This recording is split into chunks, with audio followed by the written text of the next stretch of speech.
চা খাওয়াটা আমাদের কালচার নয়, ওটা ছিল ব্রিটিশদের পাদা একটা ফাঁদ। বিশ্বাস হচ্ছে না?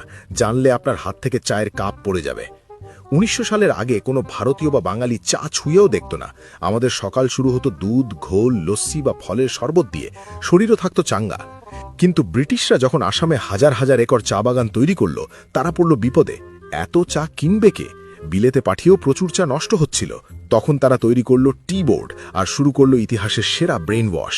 হাওড়া শিয়ালদহর মতো স্টেশনে তারা বিনামূল্যে ফ্রিতে মাটির ভাড়ে চা খাওয়ানো শুরু করলো। সাথে একটা ডাহা মিথ্যে রটালো, চা খেলে নাকি ম্যালেরিয়া হয় না। মানুষ সেই ফ্রিয়ের চক্করে পড়ে গেল। প্রথম দিকে তেতো লিকা চা কেউ খেতে চাইতো না।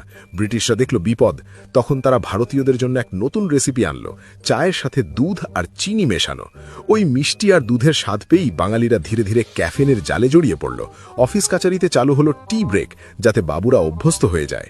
ব্রিটিশরা তাদের ব্যবসা করে চলে গেছে, কিন্তু আমাদের চিরকালের মতো নেশাখোর বানিয়ে দিয়ে গেছে। আজ দুধ লস্যি হারিয়ে গেছে, আর আমরা চায়ের কাপে তুফান তুলছি। একেই বলে মার্কেটিং। সত্যি করে বলুন তো, চা না খেলে কি আপনারও সকালবেলায় মাথা ধরে?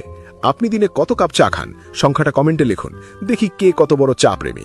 আর সাবস্ক্রাইব করুন গুপ্তপুরাণ।